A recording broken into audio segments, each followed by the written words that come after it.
Hello YouTube, this is Asatsu 5 and today I'm going to be reviewing the 4 Max. Now before I get started on the review, there's a couple of things I want to go over. One is the stats and specifications, and two, I want to point out this is not my knife. This knife was loaned to me by my brother, which, you know, we do that on quite a regular basis. One of us gets a new knife, we're like, hey, you want to carry this for a while? Yeah, sure. He let me carry this knife every day for a week, 7 days. And then he felt the need to retrieve it from me and that he wanted to carry it because it's a cool knife. And my opinion of it wasn't always that high, but I'm truly impressed. So yes, this is not my knife. I don't have a lot of carry time. I have a whole week. I didn't use it until it was dull. My brother doesn't use his knives until they're dull unless it's an emergency. You know, he usually touches them up on a daily basis. And so I don't know how long this knife keeps a cutting edge, so just keep that in mind. But I do have plenty of use with it, and without further ado, let's get the stats and specifications out of the way, because that is the boring part, because you can look it up. I'm not sharing any lost wisdom with giving you the stats and specifications. It weighs 10 ounces. This is a heavy knife.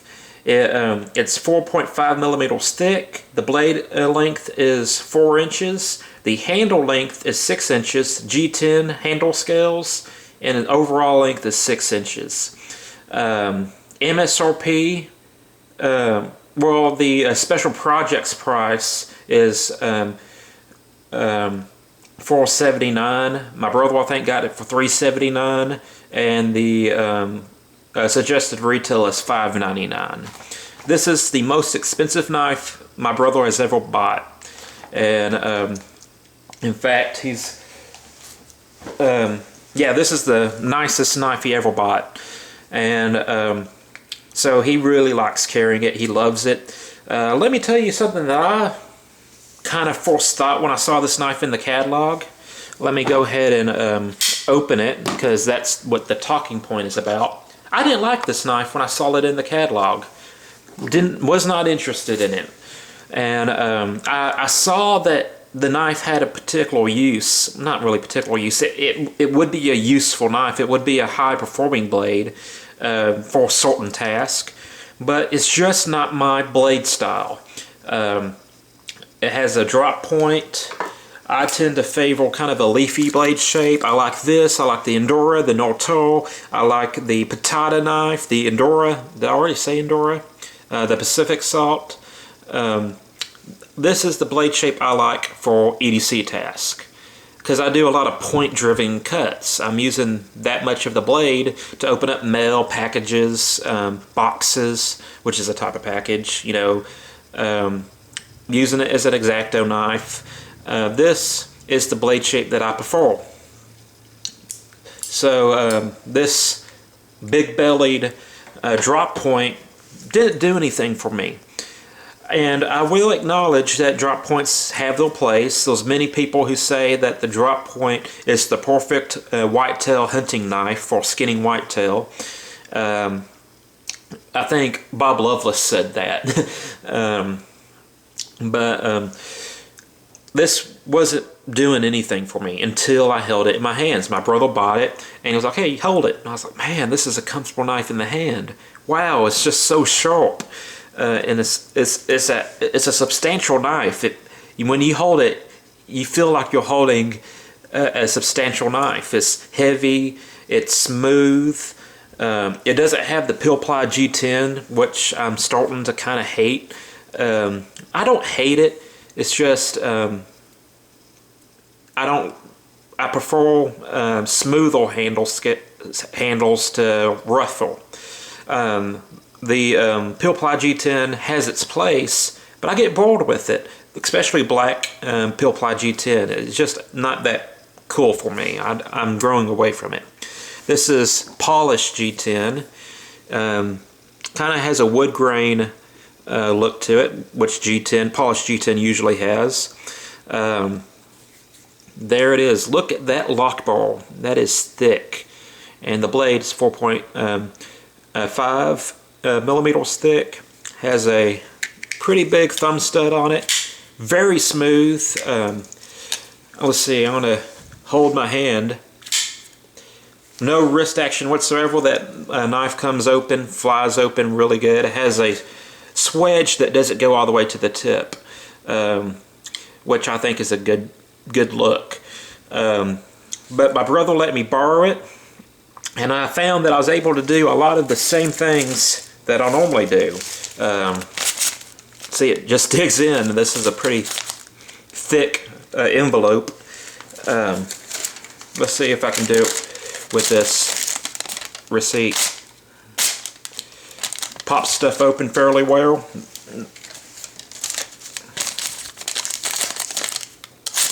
There we go, the clean cut. It does the task that I normally do with an EDC knife. I also used it for food prep. I used it to cut up a steak. And my brother immediately asked me if I had a ceramic plate, and I was like, no, I'm not stupid. It was a paper plate, and this knife just blew me away. Nothing on here is offensive to me. The handle is very comfortable. You don't have anything poking out right here. You do have kind of a point, but it's kind of rounded. You know, it's very smooth. Not that I would recommend this as a bushcraft knife, but there's very few hot spots. So I don't foresee you carving with this arrows on end. Obviously, it has this lock bar that pokes out just a little bit. That could create a hot spot. Notice the jimping is on the lock bar and not on the blade, which is cool. I really don't care for jimping that much. It's a marketing feature more than a useful addition to a knife. Don't get me wrong, some jimping is alright, but overall it's a marketing ploy. This is the 4 Max, not the Max 4. There is no Max 4, it's just 4 Max. Did I tell you the blade steel? I think I forgot to tell you that.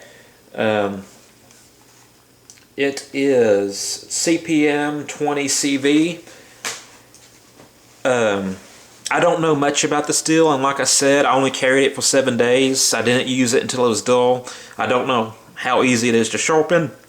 I will say this knife came extremely sharp out of the box. It was wiping hair right off my arm, and sometimes I try shaving like my knuckle right there and on my hand where I have finer hair. To see how sharp a knife is, this knife did very well. And if you want a Andrew Demko custom, those are very hard to get a hold of. You know, he only makes a limited amount of them a year because of his contract with Cold Steel. You have to be put on a waiting list. To me, this is a good substitute.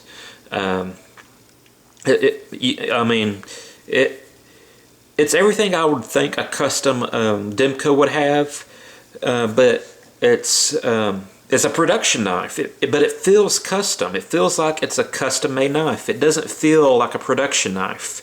It just feels good in the hand.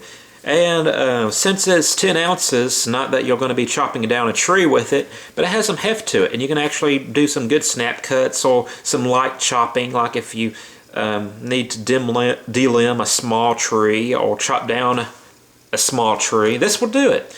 I don't know much about the steel's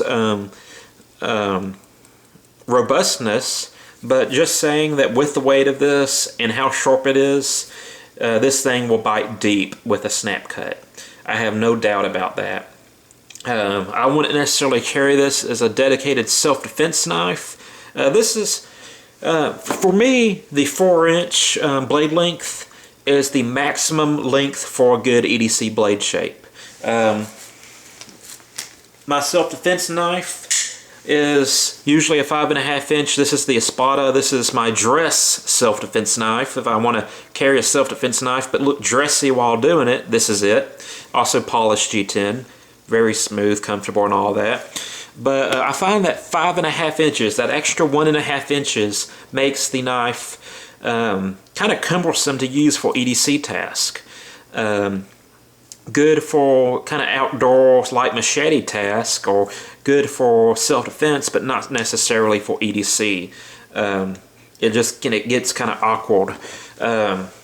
This knife can do both, but to me, it's an EDC knife. It's a big EDC knife with the capability to take people's fingers off.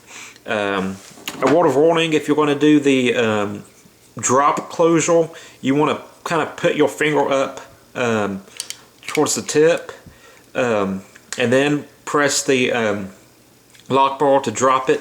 If your finger's too low, it's going to cut you pretty good. I saw a guy on Instagram that did that. But if you want to do the one-handed lock back closer, you can do that. Just be extremely careful, because it can go bad quickly. Is it worth the money? I think it is.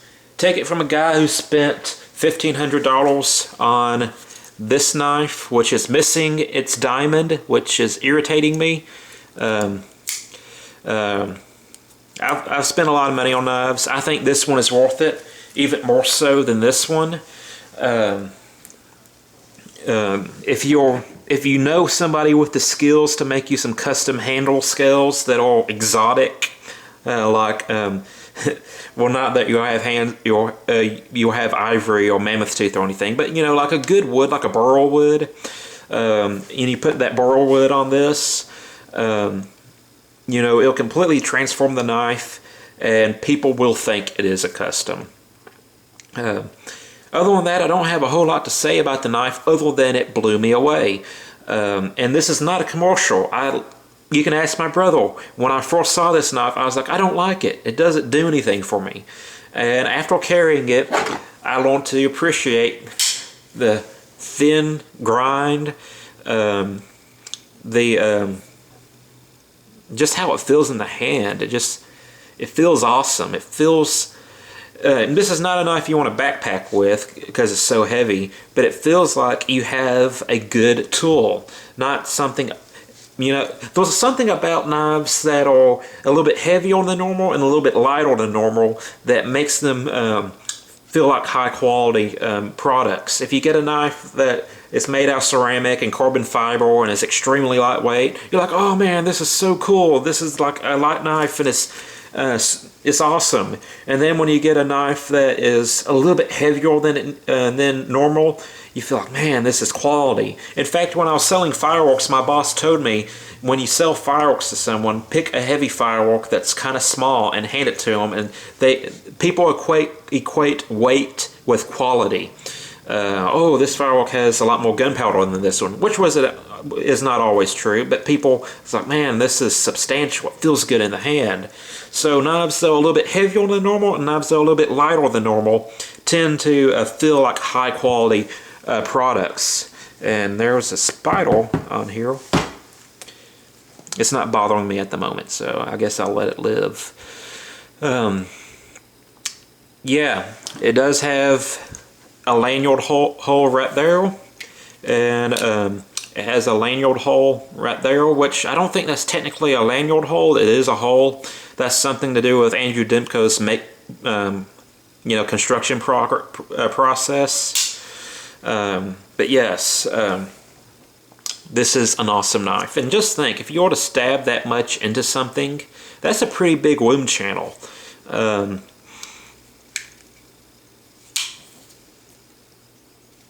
Look at that. Made in the USA. Of course, I knew it was made in the USA. I just wanted to point that out to you. How many cold steel knives do you know are made in the USA? So that's it. I'm starting to ramble.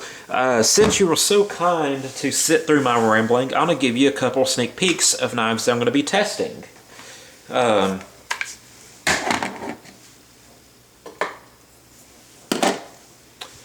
There was your sneak peek. I hope you enjoy. I'm a Satsu 5, and I'm out.